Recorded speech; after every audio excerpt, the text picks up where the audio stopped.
Hema committee റിപ്പോർട്ടിനെ തുടർന്ന് പുറത്തുവന്ന ലൈംഗിക പീഡന പരാതികളിൽ ഏറ്റവും ഗുരുതര സ്വഭാവമുള്ളത് നടൻ സിദ്ദിഖിനെതിരായ കേസാണ്.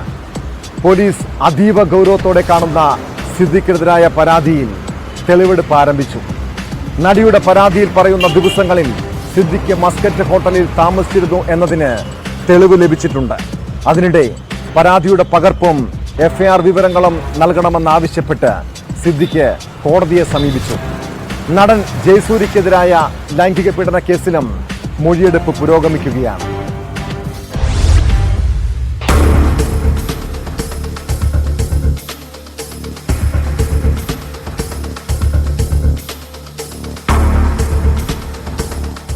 നടിയുടെ പരാതിയിൽ സൂചിപ്പിക്കുന്ന 2016 ജനുവരി 28 സിദ്ദിഖ് മസ്കറ്റ് ഹോട്ടലിൽ മുറിയെടുത്തത് ഹോട്ടൽ രേഖകളിലുണ്ട്.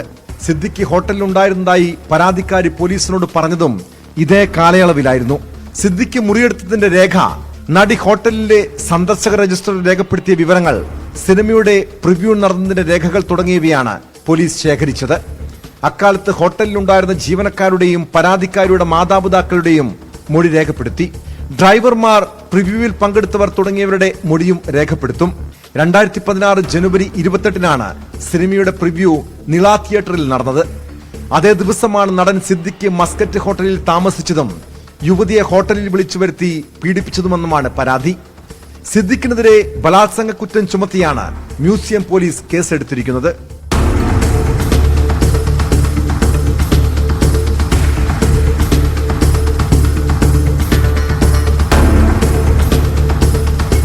അതേസമയം നടൻ ജയസൂര്യക്കെതിരായ ലൈംഗിക പീഡന കേസിലും മൊഴിയെടുപ്പ് പുരോഗമിക്കുകയാണ്. സംവിധായകനും നടനുമായ ബാലചന്ദ്രൻ മേനോന്റെ മൊഴി രേഖപ്പെടുത്താനാണ് അന്വേഷണ സംഘത്തിന്റെ അടുത്ത നീക്കം.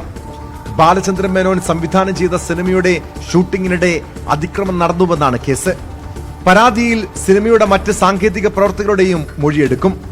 സെക്രട്ടേറിയറ്റിൽ വെച്ച് നടന്ന ലൈംഗിക അതിക്രമമായതിനാൽ അതീവ ഗൗരവത്തോടെയാണ് സർക്കാരും പോലീസും സംഭവത്തെ കാണുന്നത്.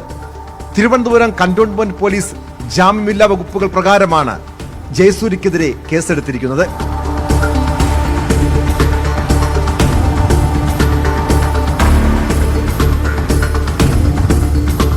ന്യൂസ് 18 കൊച്ചി, തിരുവനന്തപുരം.